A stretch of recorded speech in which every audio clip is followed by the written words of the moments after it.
পীরের ঘরে জন্মগ্রহণ করলে কিন্তু সে কিন্তু পীর হয় না। সিদ্দিক বংশে জন্মগ্রহণ করলে কিন্তু সিদ্দিক হয় না। নবীর স্ত্রীও জাহান্নামে গেছে, নবীর ছেলেও জাহান্নামে গেছে।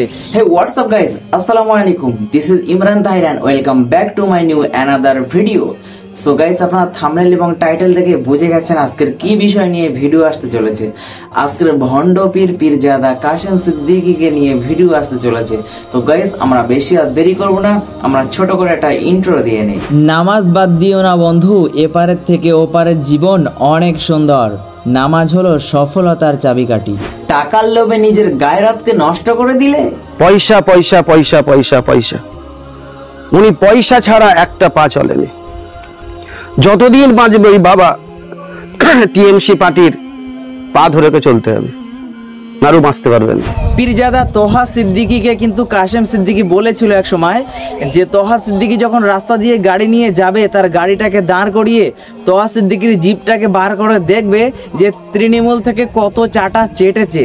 আমার বাড়ির একজন ঢুকে বসে আছে, সে কাঠি নাড়াচ্ছে, সে চাটা চাটা চাটা, সে চাটছে, চেটে চেটে চেটে চেটে তার জিভটা কত মোটা হয়েছে। আমি কাশেম সিদ্দিক ওনাকে একদিন রাস্তায় দাঁড় করিয়ে আমি জিজ্ঞাসা করবো, আপনার জিভটা একবার বের করেন, তৃণমূল পার্টি থেকে আপনি কত চেটেছেন, আপনার জিভটা কত মোটা হয়েছে, আমি একটু দেখতে চাই। আর আজকে সেই মাল হলো টিএমসিতে পা চাটছে। বললেন তোহা সিদ্দিকী, শুনুন।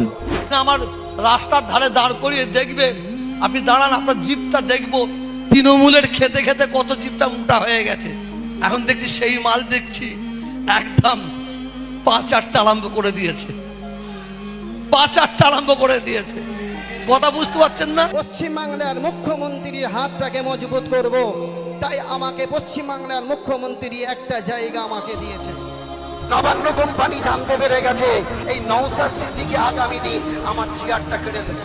তুমি একদিন বলেছিলে না মন্ত্রীর পদে চলে আসবে নওশাদ সিদ্দিকী, সেই জন্য দিদিমণি কাঁপছে ভয়ে, আর কাঁপছে তাই তার চেয়ারটাকে ধরতে গিয়েছো তুমি, যাতে না কাঁপাকাঁপি করে। কেউ যদি কারোর পা চেটে খুশি হয় এবং কারো ভাড়াটিয়া হয়ে যদি খুশি হয়, খুশি হোক গে যা, বললেন আব্বাস সিদ্দিকী। কেউ যদি কারো পা চেটে খুশি হয়, খুশি হোক গে যাক। কেউ যদি কার ভাড়াটিয়া হয়ে থাকলে খুশি হোক গে যাক। উম্মতে মুহাম্মাদি কখনো কোনো বেঈমান দালালদের পা চাটতে পারে না। উম্মতে মুহাম্মাদি তো দুনিয়া এসেছে রাজত্ব করতে।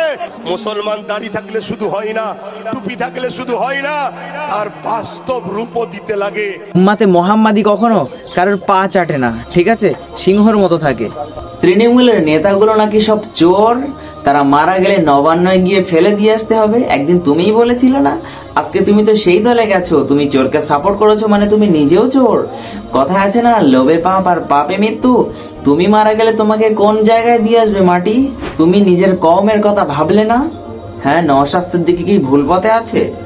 নওশাদ সিদ্দিকী বিক্রি হয়ে গেছে তোমার মতো? আজকে তুমি তাদেরকে চাটতে গেছো? হ্যাঁ, নিজের সম্মান ছিল না কত, নিজের গায়রতকে নষ্ট করে দিলে টাকার লোভে। তুমি একদিন বলতে না মুখ্যমন্ত্রী হলো বিজেপির থেকেও খারাপ। আজকে তুমি তার দলে কিসের জন্য গিয়েছো বাবু? নীলবাতির গাড়ি চাপার জন্য? হ্যাঁ, পীরের ঘরে জন্মগ্রহণ করলে কিন্তু সে কিন্তু পীর হয় না। কারণ নবীর স্ত্রীও জাহান্নামে গেছে, নবীর ছেলেও জাহান্নামে গেছে, কিন্তু ফেরাউনের স্ত্রী হয়ে কিন্তু সে জান্নাতে গেছে।